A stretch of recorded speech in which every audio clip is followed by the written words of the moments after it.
오늘 말씀은 두 가지로 분명히 대비가 됩니다. 그것은 1절에 보면 이렇게 되어 있습니다. 그때 정치 권력, 그 다음에 모든 사회 문화, 종교까지 이르는 리더들이 여기에 기록되어 있습니다. 즉 이 세상 속에서 자기가 신이라고 이야기하는 그때 당시에 아우구스투스를 비롯한 모든 정치 권력자들의 이름이 있는 거죠. 그리고 이들의 말을 들을 수밖에 없는 그런 시대였고, 이들의 말들과 이들의 힘은 아주 강력했던 것을 볼 수가 있습니다. 그와 그 이야기가 잠시 언급된 다음에 2절에 이렇게 되어 있어요. 안나스와 가야바가 대제사장으로 있을 때, 여기까지. 그 다음에 하나님의 말씀이 빈들에서 사가랴의 아들 요한에게 임했다라고 되어 있습니다.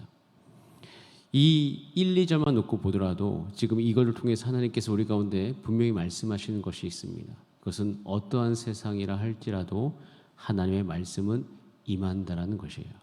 하나님의 말씀은 어떠한 시대임에도 불구하고, 특별히 이것은 시대를 논하는 것이 아니라 여러분의 삶을 미시적으로 볼 때에도 여러분의 상황이 어떠하든 간에 하나님의 말씀의 임함은 쉬지 않음을 보여줍니다.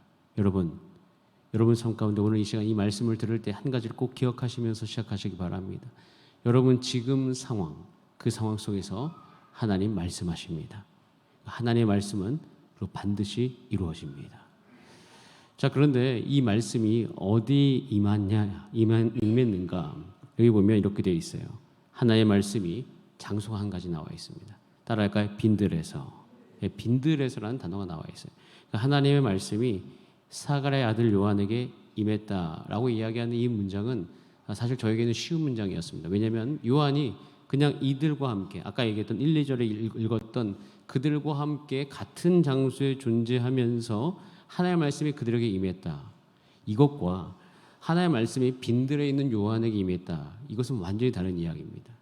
왜냐하면 이것을 거꾸로 이야기하면 거기에, 그러니까 디베르 황제가 통치한 그곳에, 빌라도가 유대 총독에 있는 그곳에, 갈릴리가, 그러니까 헤롯이 갈릴리 분봉왕으로 있는 그곳에 하나님의 말씀이 임한 것이 아니다. 안나스와 가야바가 대제사장으로 있는 그곳에 하나님의 말씀이 임한 게 아니라 하나님의 말씀이 빈들에 임했다는 거예요. 이것은 굉장히 생각해 볼 문제입니다. 즉 빈들이라고 이야기하는 광야라고 이야기하는 것이에요. 광야에 하나님의 말씀이 있다라는 것이에요. 저도 가끔씩 이 광야라고 느껴졌던 제 인생의 그 시기와 때가 그리울 때가 있습니다. 근데 이게 사실은 막연한 기대거든요. 막연한 그림이에요. 왜냐하면 그때가 왜 그리웠나 제가 생각을 해봤어요. 근데 그때로 돌아가 보면 공통점이 있어요. 고통이 있거든요. 어려움이 있습니다. 근데 그때 늘 그리운 건 아니에요. 그런데 때때로 그리워요. 근데 그 그리움의 원인, 그 그리움의 가장 큰 본질이 뭔가를 생각해 보면 한 가지로 귀결되는 것을 볼 수 있어요. 그래서 하나님의 말씀이 임했다는 거예요. 그 순간 하나님의 말씀을 깨달았고, 제가 분명히 알기에 이거는 누구도 부인할 수 없는 지금 살아계신 하나님의 말씀, 그거였기 때문에 그가 그리운 거예요. 예레미야 2장 1절에서 2절에 보면 이렇게 되어 있습니다. 우리 같이 한번 읽어보겠습니다. 예레미야서 2장 1절부터 2절. 제가 이걸 안 준 것 같아요. 이렇게 되어 있습니다. 여호와의 말씀이 예레미야에게 임했다라고 되어 있어요.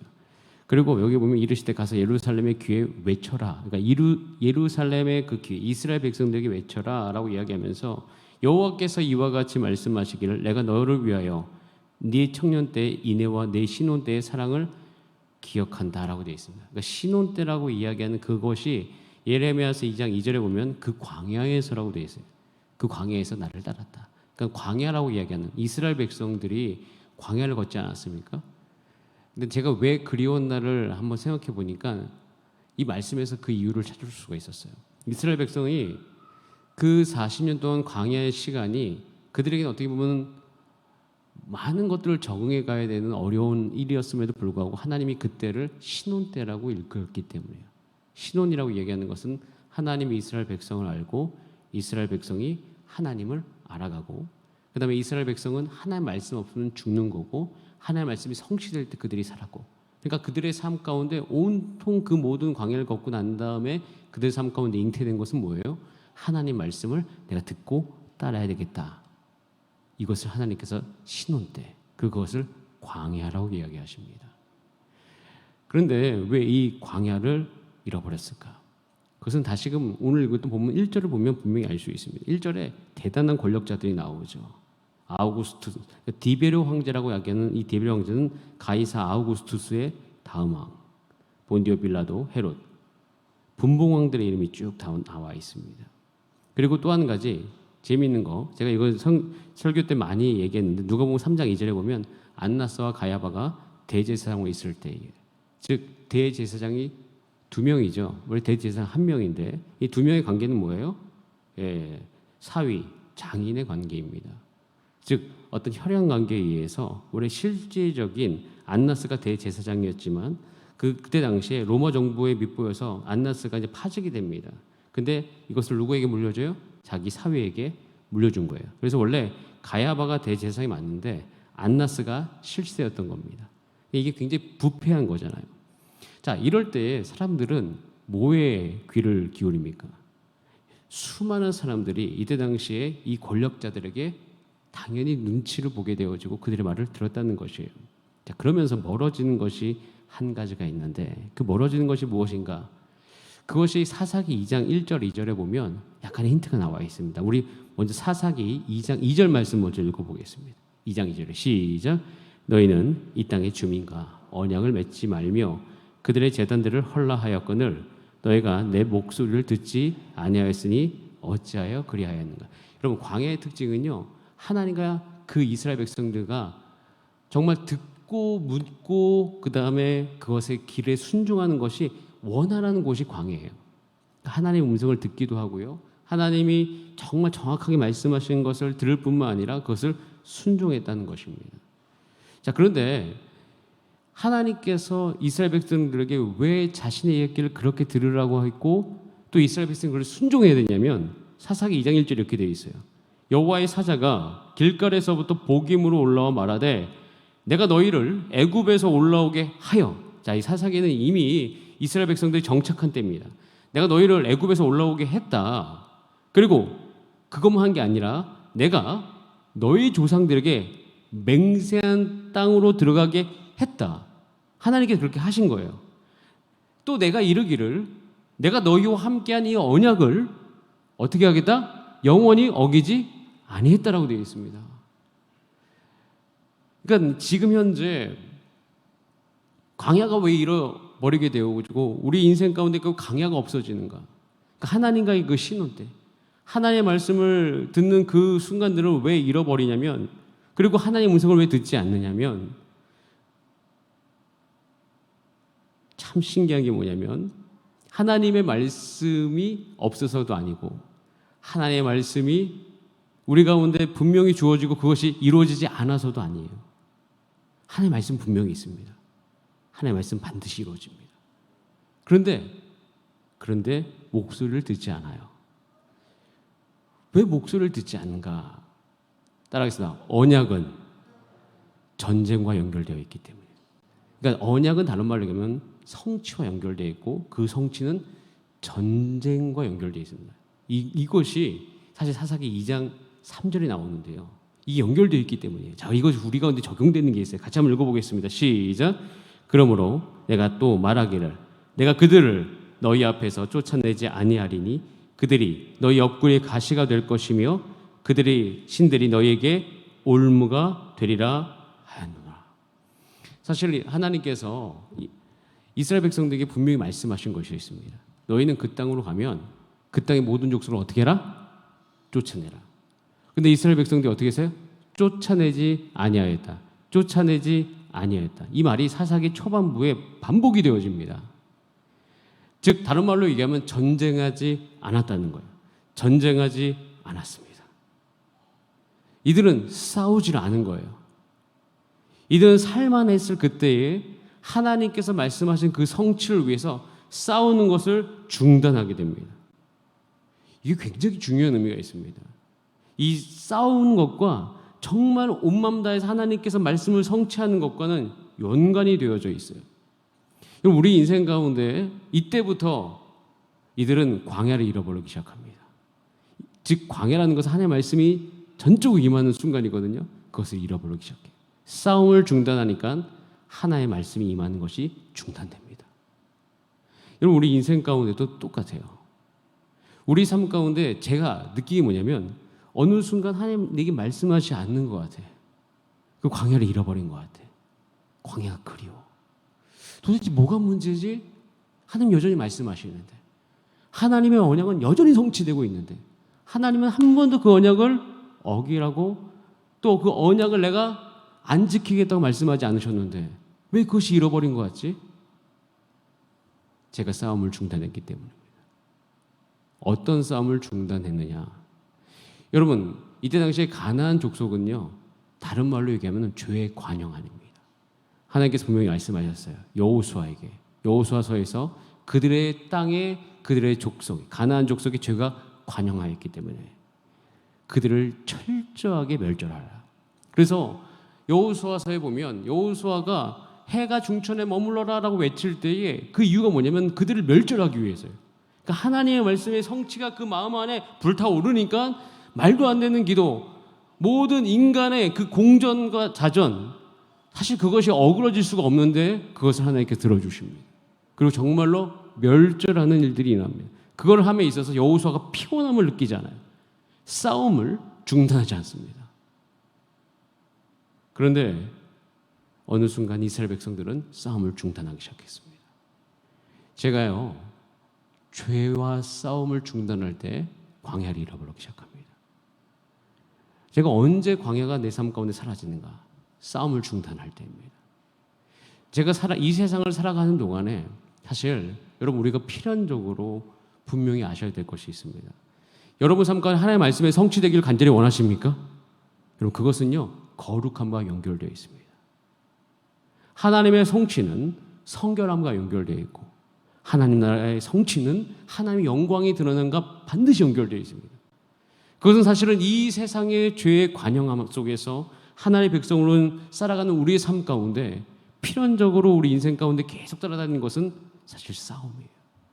이 싸움을 우리가 하기를 중단하는 순간 우리는 더 이상 광야 속에 있지 않을 때가 많이 있습니다. 제가 지난주에 담임 목사님께 설교하실 그때에 지난주 수요일인가 그 말씀을 할 때 특별히 또 이 주일 말씀 다른 세대에 대한 이야기를 들으면서 제 마음속에서 한 가지 일어나는 것이 있습니다. 그것은 뭐냐면, 그러니까 질문이 계속 기도 제목이, 하나님 어찌하면 이 땅 가운데 광야를 잃어버린 세대가 계속 일어나고 있습니다. 사사기 세대와 똑같잖아요. 근데 왜 그들은 광야를 잃어버렸을까요? 아니면 나조차 왜 그 광야를 잃어버렸을까요? 그러면서 제가 계속 묵상하는 가운데 특별히 또 누가복음 이 말씀이 또 제가 금요일 날 여러분과 나누는 그때와 딱 연결을 했는데 이 말씀을 읽는 순간 한 가지가 분명히 떠올랐습니다. 죄와 싸우기로 중단하는 순간, 그 죄와 내가 전쟁하기로 그러니까 전쟁을 포기하는 순간, 그때부터 광야는 사라지게 되는 거예요. 여러분, 누가복음 3장 2절에 이렇게 되어 있습니다. 하나의 말씀이 어디에 임했다고요? 빈들. 여러분, 빈들에서 거하기 위해서는 이것은 전쟁입니다. 자기 육체와의 전쟁, 그리고 그 안에서 영적인 것을 치열하게 하나님과 교제하기 위한 전쟁과도 같습니다. 전쟁을 자처한 거예요. 전쟁을 자처하면서 정말 그 시대에 한 가지, 오로지 하나님의 말씀의 성취, 하나님의 말씀이 온전히 성취되기 위해서 그걸 사모하면서 거기에 갔던 겁니다. 요한은 유명에게 주기 위해서 간 것도 아니고요. 또 요한은 정말 내가 하나님의 말씀을 정말 대언하기 원한다, 이것 이전에 그의 삶 가운데 하나님의 말씀이 충분히 임했던 이유는 하나님의 말씀이 온전히 성취되길 원했기 때문이에요. 그래서 누가복음 1장에 보면 또 한 가지 사가랴 이야기가 우리가 잠깐 나오지 않았습니까? 근데 그 사가랴의 이야기가 나올 때 그 사가랴도 어떻습니까? 하나님의 말씀의 성취가 그때 그의 삶 가운데 온전히 이루어지기 위해서 기다렸던 인물인 것이에요. 여러분, 이 광야가, 이 빈들이 저와 여러분 삶 가운데 반드시 회복되어지기를 원합니다. 근데 그것이 회복되어지기 위해서는 그것은 하나님 말씀의 성취와도 연결되어 있는데 그것은 죄와 싸우는 것을 우리가 포기하면 안 된다는 것이에요. 여러분 삶 가운데 거룩을 포기하면 안 된다는 것입니다. 하나님의 말씀의 온전한 성취를 절대 포기하면 안 됩니다. 그리고 꼭 기도하셔야 될 것이 있어. 우리도 포기하지 말아야 되지만 제가 확실히 이 말씀을 통해서 다시금 제 안에 결심하는 것이 있습니다. 그것은 다음 세대에게 너희가 거룩하게 살 것에 대해서 이야기하는 것을 내가 포기하면 안 되겠다. 그들이 존중받고 그들이 사랑받고 그들이 존귀 여김받는 것 너무 중요한 것인데, 그래서 그들이 있는 모습 그대로 인정하는 것은 중요한 것이지만 그들 안에 죄를 다루지 못하는 것은 안 되겠다. 반드시 다음 세대 가운데 우리가 다시금 생각해 봐야 되는 것은 죄를 다루는 것에 대해서 우리가 소홀해 가면 안 되겠다. 그들 삶 가운데 회개가 일어나게 하기 위해서 우리가 전심으로 기도하고 그들이 그들의 죄를 볼 줄 알고 성령의 충만한 은혜 가운데 그들 마음속에서 회개가 터질 때까지 이것을 포기하면 안 되겠다. 이것을 내가 전쟁으로 여겨야 되겠다. 여러분, 다음 세대가 일어나기 위해서, 하나님을 아는 다음 세대가 일어나기 위해서는 우리는 선전포고를 해야 됩니다. 나는 사단이 우리 삶 가운데 오는 죄에 대해서 내가 싸우기를 중단하지 않겠다. 여러분, 하나님의 영광은 반드시 이 땅 가운데 드러나게 될 줄 믿습니다. 그리고 하나님의 말씀은 반드시 성취될 줄 믿습니다. 그런데 광야가 자꾸 잃어버리는 것은 우리가 이 전쟁을 포기하기 때문이에요. 그럼 이 전쟁을 다시 일으켜야 됩니다. 거룩한 전쟁을 일으켜야 되는 거예요. 죄와 싸우는 전쟁입니다. 하나님, 이 전쟁을 우리 삶 가운데 일어나게 하여 주시옵소서. 그럼 이 전쟁 가운데 들어갔을 때 우리 가운데 일어나는 가장 큰 특징들이 무엇인가? 자, 갈라디아서 2장 20절 말씀을 같이 한번 읽어보겠습니다. 갈라디아서 2장 20절 시작. 내가 그리스도와 함께 십자가에 못 박혔나니 그런즉 이제는 내가 사는 것이 아니요 오직 내 안에 그리스도께서 사시는 것이라. 이제 내가 육체 가운데 사는 것은 나를 사랑하사 나를 위하여 자기 자신을 버리신 하나님의 아들을 믿는 믿음 안에서 사는 것이라. 그런즉 이제 내가 사는 것이 아니고 오직 내 안에 그리스도께서 사는 것이다. 나는 부인되고 예수님이 내 안에 살아가는 것. 내 부인의 과정. 우리가 정말 예배드려야 되는 이유도 내 부인의 과정. 자기를 부인하는 과정인 거죠. 그런데 이렇게 내 자신을 부인하고 예수가 사는 것에 대해서 정말 치열하게 사는 사람들이 어떻게 살아가는가 보면요, 두 가지 특징이 있습니다. 첫 번째는 뭐냐면 자기에게 주어진 자리를 벗어나지 않는다는 겁니다. 자기가 부인하는 그 전쟁의 깊은 장소가 뭐냐면 사실 가정 안에서 남편과 아내 관계, 부모와 자녀 관계, 이 관계 안에서 치열하게 일어납니다. 그리고 잘 보면 언제 우리의 죄가 관영하는가, 그 관계 안에서 일어나게 되는 것을 볼 수가 있습니다. 그 관계 안에서 굉장히 이기적으로 될 때가 있습니다. 제 스스로도 한 가지 결정하는 것이 있습니다. 내게 주어진 자리가 있습니다. 사역자의 자리가 있고 남편의 자리가 있고 부모의 자리가 있습니다. 여기서 저의 역할이 분명합니다. 근데 그 역할 가운데 제가 포기하는 역할들이 간혹 있을 때가 있습니다. 왜? 내가 연약하다는 이유로, 내가 힘들다는 이유로 마땅히 해야 될 것들, 특별히 이 세대를 살아감에 있어서 마땅히 내가 싸워야 될 것들을 포기하는 경우가 제 안에 있는 것을 발견합니다. 하나님께 다시금 말씀하시는 거예요. 정신 차리게 하는 거죠. 그게 뭐냐면 너가 싸워야 될 것이 여전히 존재한다는 거예요. 그 관계 가운데서 벗어나지 않고 그 관계 가운데서 어떻게 해라? 내가 죽고 예수 그리스도께서 온전히 드러날 수 있도록 넌 너의 삶 가운데 그것을 적극적으로 드려라. 여러분, 전 여러분 삶 가운데서 하나님의 영광과 하나님의 성취가 반드시 일어나게 될 줄 믿습니다. 우리의 삶 가운데서 잃어버렸던 광야를 다시금 찾게 될 줄 믿습니다. 여러분, 이것이 누가가 이 시대 가운데 외치는 겁니다. 이렇게 살아가는 자들에게 하나님의 영광이 반드시 주어진다. 그렇기 때문에 우리는 오늘 선택해야 될 것이 있습니다. 내 부인의 삶을 내가 내 스스로 부인되어지는 삶, 내 안에 예수 그리스도가 있기 때문에 그 삶을 오늘 선택하는 겁니다. 가장 어려운 삶입니다. 여러분이 아내로서 가정 안에서 온전히 존재할 때 여러분의 자기 부인이 반드시 필요합니다. 제가 남편의 역할로서 우리 가정 안에 존재할 때 내가 내 스스로가 부인되지 않으면 그 자리에 있을 수가 없습니다. 내가 자녀를 더욱더 사랑하기 위해서는 자기 부인이 반드시 따라갑니다. 더 놀라운 사실, 교회를 섬기기 위해서는 더 자기 부인이 필요한 것이에요. 우리는 보편적으로 그 자리를 떠나려고 합니다. 공동체의 자리를 떠나려고 하고 힘들어하는 자리를 떠나려고 하고, 그리고 우리는 너무 지쳐있기 때문에 그런 영역들이 우리 가운데 일어나는데, 또 세상은 너의 어떠함과 너의 연약함을 계속 인정하라고 이야기하고 거기에 머물라고 하는데, 여러분, 하나님께서 우리의 연약함을 인정하지 않는 것도 아니요, 우리를 따뜻하게 안아주지 않는 것도 아닙니다. 단 한 가지, 우리가 다음 세대를 잃어버리지 않기 위해서, 또 이 시대 가운데 온전히 하나님의 영광이 드러나기 위해서는 우리는 싸움을 중단하지 말아야 된다는 것이에요. 저는 여기 특별히 금요 찬양 예배 나오신 분들은 이 말씀에 대한 동의가 있을 줄 믿습니다. 여러분, 우리는요, 물러서면 안 됩니다. 우리는 거기서 안주하면 안 됩니다. 하나님께서 우리를 부르십니다. 이 땅 안에 여전히 하나님의 영광이 드러날 것이고 하나님의 교회는 더욱더 왕성하게 될 것인데, 필요한 것은 전쟁하는 사람들이 필요한 것이에요. 전 여러분들이 그런 전쟁하는 자로서 이 세상 가운데 살기를 간절히 원합니다. 죄에 대해서 싸우는 자로 이 땅 가운데 있게 되기를 원합니다. 이 자리에 나와서 주 앞에 내가 무릎을 꿇고 간절히 기도하는 이유가 거룩하게 살기 위해서이기를 간절히 바랍니다. 여러분, 우리의 목적이, 저는 거기에 있을 때 하나님께서 우리 삶 가운데 온전한 풍족함뿐만 아니라 정말 우리가 원하는 게 뭐냐면 교회의 영광이 가득 차 있는 것이. 그리워할 때가 있어요. 가끔씩, 야, 우리가 예전에는 정말 좋았지.